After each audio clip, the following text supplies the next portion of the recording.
say, is not the be-all and end-all of disease prevention, is it?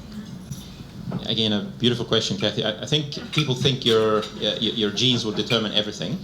They're only part of the picture, because to have a genetic heritage can determine a little bit of the risk of a disease. But disease happens because a perfect storm happens. So you need to have a number of things go wrong. Otherwise, the species would have perished ages ago. So you've got to have that component, that interaction between your genes and your environment. For example, the effect of diet, and it looks like the microbiome is what mediates that interaction. So that's the missing link, and that's where I think it's so exciting, because you can, as mentioned already, you can change your microbiome. You cannot change your genes unless it's your Levite.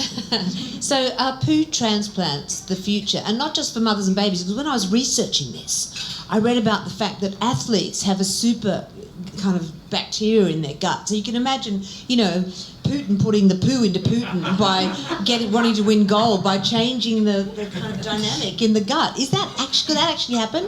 Yes. So you could treat certain conditions by doing a transplant from a healthy, normal person to one with a condition. The only problem is that works for simple conditions like C. diff infection, which is a horrible condition, but it's easy to treat.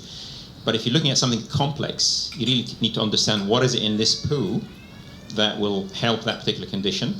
And then the concept of the super donor emerged.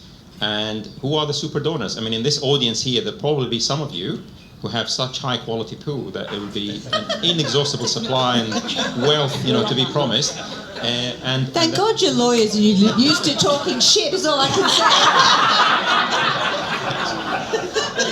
So athletes actually would be, potentially excellent examples, but athletes who compete at the highest level are very stressed. I don't think you want to take that kind of stressful phenotype into yourself. But